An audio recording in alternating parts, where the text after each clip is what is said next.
bombastic side-eye, criminal offensive side-eye. Tapi bohong.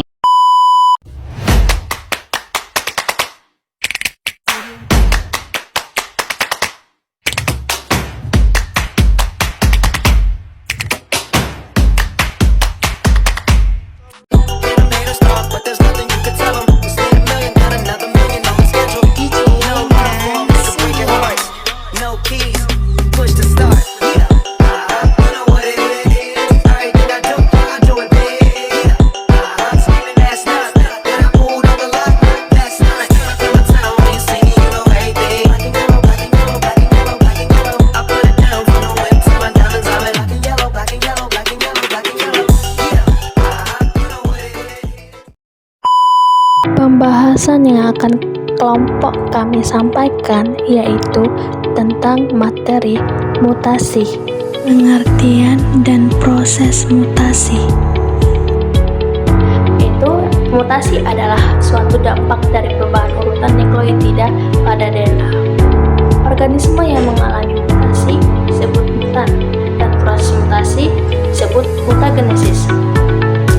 Proses mutasi sangat sulit untuk diamati dan terjadi secara kebetulan karena beberapa faktor yang menyebabkannya, seperti gen yang mengalami mutasi dari suatu individu bersifat letal dan bersifat resesif. Macam-macam mutasi.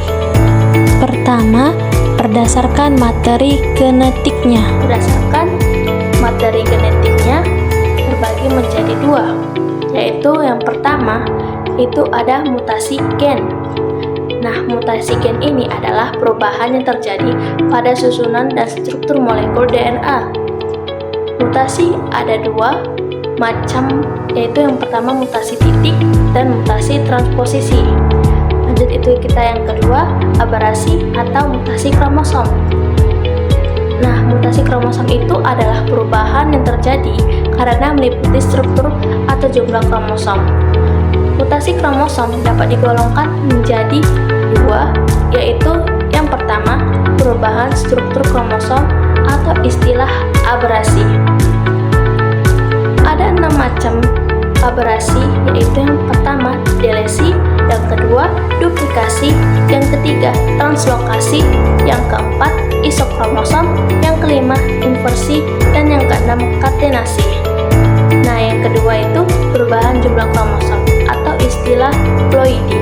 Ada 2 macam ploidi, yaitu eploid dan aneploid atau anesomik. 2. Berdasarkan sel yang mengalami mutasi. A. Mutasi somati adalah mutasi yang terjadi pada sel-sel tubuh. B. Mutasi germinal adalah mutasi yang terjadi pada sel-sel gamet. 3. Berdasarkan sifat genetiknya. A. Dominan akan terlihat pengaruhnya apabila dalam keadaan heterozigot. B. Mutasi resesif. Pada organisasi diploid tidak akan tampak pengaruhnya kecuali tidak terjadi tautan seks pada gen resesif atau homozigot. 4. Berdasarkan para mutasinya. A. Mutasi maju, yaitu mutasi yang menghasilkan perubahan dari genotipe normal menjadi abnormal. B. Mutasi balik, yaitu genotipe abnormal menjadi normal. Ini disebut juga dengan mutasi balik. 5. Berdasarkan kejadiannya. A. Mutasi alami adalah mutasi yang penyebabnya itu tidak diketahui. B. Mutasi buatan adalah mutasi yang terjadi karena adanya campur tangan manusia. Mutagen. Mutagen yaitu unsur-unsur penyebab mutasi, sedangkan organisme yang mengalami mutasi disebut mutan. Ada 2 macam mutasi yang berpengaruh pada mutagen. Yang pertama, mutagen pada mutasi alami. Mutasi alami merupakan mutasi yang terjadi dengan sendirinya. Contohnya mutasi sinar kosmik dan sinar ultraviolet. 2. Mutagen pada mutasi buatan. Mutasi buatan merupakan mutasi yang sengaja dibuat oleh manusia untuk tujuan tertentu. Ini dapat dilakukan secara fisika, kimia, dan biologi. Mutasi buatan secara fisika misalnya dengan menggunakan radiasi. Contohnya sinar S, neutron, radioaktif, dan suhu tinggi. Mutasi buatan secara kimia misalnya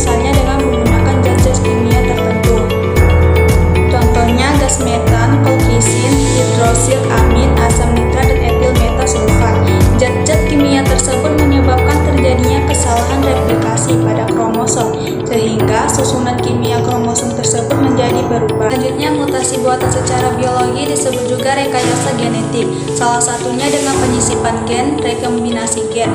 Contohnya, pembentukan insulin dengan plasmid pada bakteri Escherichia coli. Terdapat dua pembahasannya saya ambil, yaitu manfaat dan kerugian mutasi, serta beberapa cacat atau kelainan pada manusia. A. Manfaat mutasi. 1. Sebagai proses penting untuk evolusi dan genetik. 2. Untuk memeriksa proses-proses biologi. 3. Meningkatkan produksi penisilin.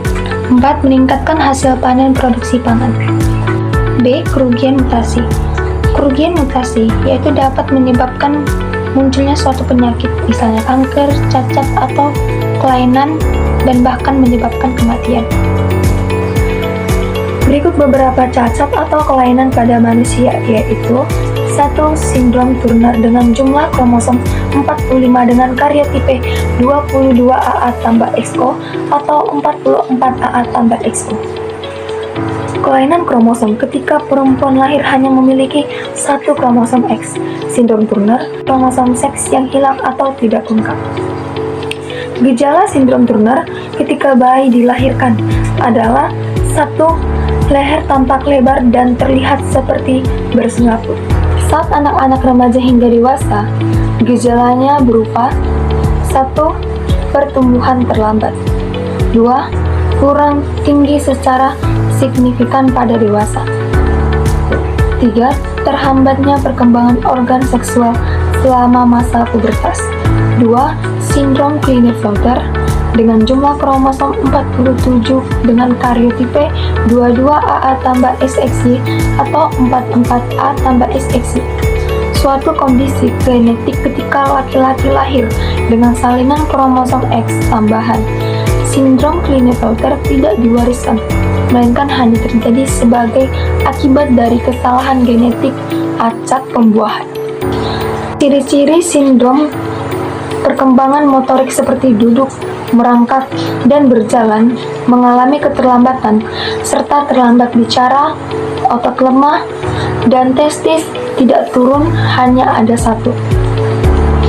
3. Sindrom Jacob dengan jumlah kromosom 47 dengan karyotipe 22AA tambah XXY atau 44A tambah XYY. Sindrom ini terjadi penambahan kromosom Y ekstra terhadap kromosom normal XY. Kelainan genetik yang bisa disebabkan beberapa gangguan pada anak laki-laki. Mereka yang mengidapnya biasanya mengalami kesulitan bicara, memiliki tinggi tubuh yang tidak biasa, gangguan perilaku, bahkan saat menjelang dewasa bisa alami gangguan reproduksi. Ciri-ciri sindrom Jacob yaitu 1. Ukuran kepala dan gigi besar. 2. Jarak mata lebar. 3. Telapak kaki rata. 5. Peningkatan lemak perut. 6. Tonus otot lemah. 7. Mengalami tremor. 4. Sindrom Down dengan jumlah kromosom 47 dengan karyotipe 45A tambah XX atau 45A tambah XY. Kelainan kromosom genetik 21 yang menyebabkan keterlambatan perkembangan dan intelektual. Sindrom Down adalah kelainan genetik yang disebabkan ketika pembelahan sel menghasilkan bahan genetik tambahan dari kromosom 21. Ciri-cirinya yaitu kaki pendek dan bermata sipit.